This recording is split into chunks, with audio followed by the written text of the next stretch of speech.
অবস্থান করো না, তাহলে কিন্তু তুমি ধ্বংস হবেই হবে। কে বলেছেন? নবীজি। নবীজি বলেছেন, কিন্তু বলেছেন জানি কে? আরে একটু জোরে বলে। আল্লাহ পাক নিজেই তার কোরআনে বলেন, ওয়া মা ইয়ানতিকু আনিল হাওয়া ইন হুয়া ইল্লা ওয়াহয়ুন ইউহা।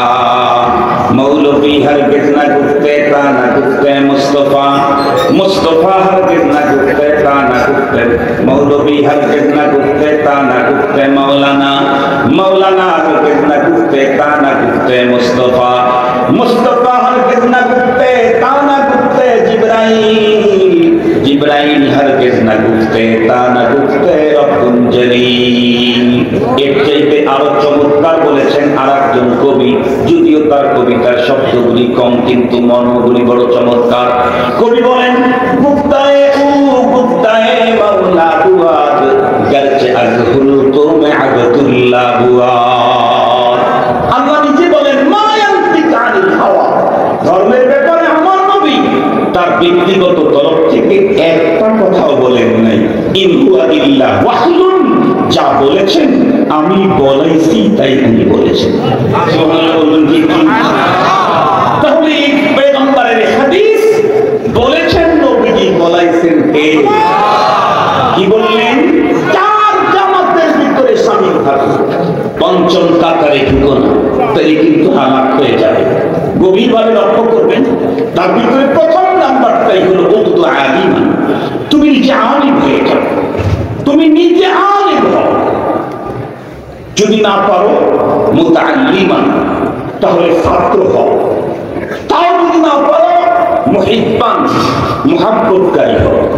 তাও যদি না পারো, শেষ অপশন, শেষ জামাত, এরপরে আর কোন মুক্তিপ্রাপ্ত প্রাপ্ত কোন কাতার নেই, সেটা হলো মুস্তামিয়া, শ্রবণকারী হও।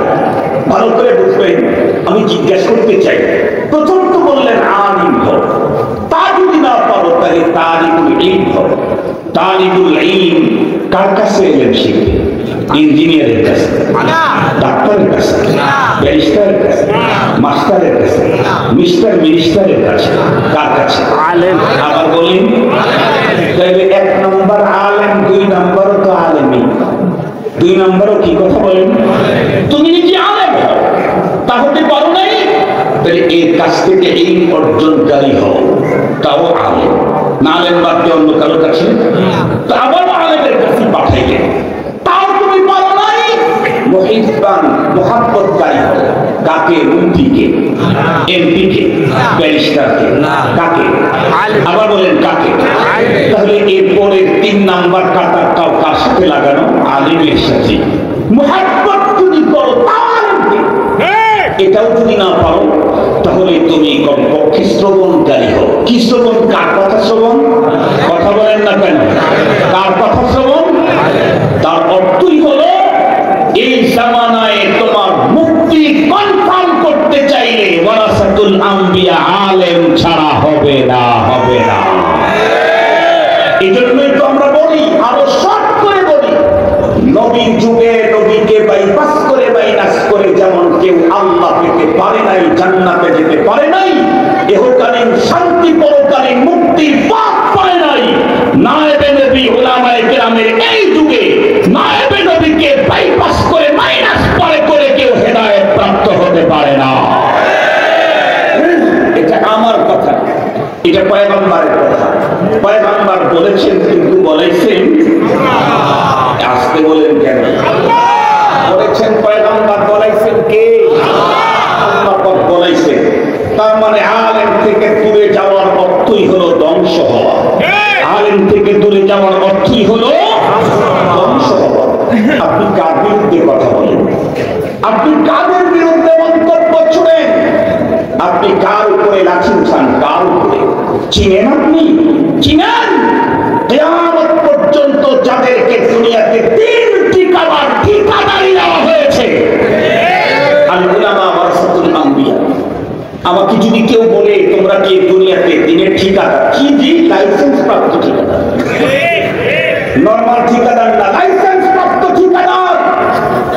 হাদিস কয়টা আপনাদের খেদমতে বলবো, কয়টা বলবো?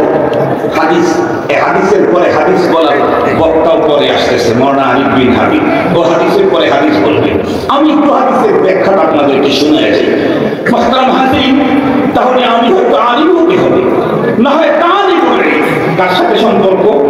আলেমের সাথে। না হয় মুহাব্বতকারী কাকে? আলেমকে। না হয় কথা শ্রবণকারী কার? আলেমের। তার মানে আমি হেদায়েত পেতে চাইলে আলেমের বাইরে যাওয়ার সুযোগ নাই। যেমনটি চিকিৎসা নিতে চাইলে ডাক্তার ছাড়া ব্যারিস্টার দেয়া হয় না, আইনজীবী দেয়া হয় না, মন্ত্রী দেয়া হয় না, প্রকৌশলী দেয়া হয় না, ডক্টর দেয়া হয় না, লাগে হলো ডাক্তার। ধর্মের কাজ করতে চাইলে তাবলীগ আলেম ছাড়া হয় না, তারপরে খানকা আলেম ছাড়া হয় না, রাজনীতি আলেম ছাড়া হয় না, মসজিদ আলেম ছাড়া চলে না, মাদ্রাসা আলেম ছাড়া চলে না, ঈদগাহ আলেম ছাড়া চলে না, কবরস্থান আলেম ছাড়া চলে না, চলতে পারে না। কোথায় যাবেন আপনি? কোথায় যাবেন? যদি বলেন ধর্ম দরকার, তাহলে আলেম লাগবে। কথা বলেন, যদি বলেন ধর্ম দরকার, তাহলে কি লাগবে? আলেমই লাগবে, আলেমই লাগবে। স্বেচ্ছায় অনিচ্ছায় আলেমই লাগবে। এজন্য তাদের বিরুদ্ধে কথা বলে নিজের ধ্বংসকে ত্বরান্বিত করা বোকামি আর গাধামি ছাড়া আর কিচ্ছু হতে পারে। এখন আমি আপনাদেরকে একটু শুনাই, আল্লাহ নিজে আলেমের মর্যাদার কথা কতটুকু বলেছেন। হাদিস বলতে গেলে তো আল্লাহ হাদিসের ভান্ডার আছে, কোরআনের তাফসীরের ভান্ডার আছে। আমি তাফসীর বলতে যাব না, হাদিসের ভান্ডারও আপনাদের মধ্যে খুলবো না। দুই একটা হাদিস আরো দুই একটা বলতে পারি। আল্লাহ পাকের কোরআন থেকে আপনাদেরকে বলি, আল্লাহ তাআলা সূরাতুল মুজাদালার 11 নম্বর আয়াতে কারিমার শেষের অংশে বললেন, ইয়ারফাইল্লাহুল্লাযীনা আমানু মিনকুম, তোমাদের ভিতরে যারা ঈমানদার তাদের মর্যাদাকে বৃদ্ধি করেছেন আল্লাহ তাআলা। বলেন তো দেখি, বর্তমান পৃথিবীতে মানুষের সংখ্যা কত? 800 কোটি। এই 800 কোটি মানুষের মধ্যে 1/4%, 4 ভাগের 1 ভাগ হলো মাত্র মুসলমান, আর 3/4 অংশই হলো অমুসলিম। আল্লাহ পাক এই আয়াতে বললেন, সমস্ত মানুষের মধ্যে মর্যাদায় উত্তীর্ণ হলো যারা ঈমানদার তাদের। ঈমানদারের মর্যাদা কত? ঈমানদারের মর্যাদা কত এটা কোরআন শরীফ তো ভরা আছে। তবে আমি একটা ব্যতিক্রমী আর ঈমানদারের মর্যাদার কথা আপনাদের মধ্যে তুলে ধরতে চাই। আল্লাহ পাকের কোরআন আল্লাহ তাআলা বলেন, আল্লাহু ওয়ালিয়ুল্লাযীনা আমানু ইউখরিজুহুম মিনাদ-দুলুমাতি ইলান-নূর। খুব ভালো করে বুঝবেন, বিগত সরকারের সময় আমরা নিজেরা সবাই দেখেছি, যত বড় চেয়ার পাওয়ারই থাক, সবচেয়ে বড় পাওয়ার হলো শেখ পরিবারের সদস্য হওয়া। ঠিক বললাম? ঠিক বললাম? বিগত সরকারের সময় আমরা দেখেছি, সত্য কথা। এরা আওয়ামী লীগের লোকেরাও বলবে, আর আওয়ামী লীগ ছাড়া যারা আছে তারাও বলবে, আওয়ামী লীগের দোস্তরাও বলবে, দুশ্মনেরাও বলবে। বিগত সরকারের সময় আমরা দেখেছি, দেশের যত বড় পাওয়ারই থাক, চেয়ারই থাক, সবচেয়ে বড় পাওয়ার বলেন শেখ পরিবারের সদস্য হওয়া।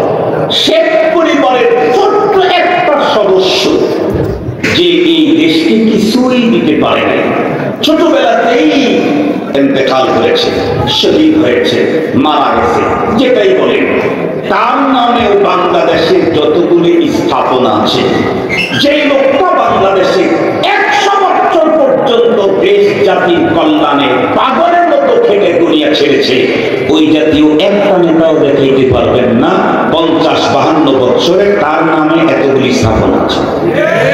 কি বললাম? তাহলে এটা তো ক্লিয়ার।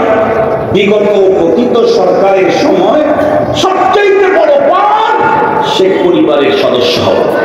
শেখ পরিবারের সদস্য যদি এত পাওয়ার হয়, তাহলে এই কারণেই আমি কোরআন শরীফের ওই আয়াত তেলাওয়াত করেছি।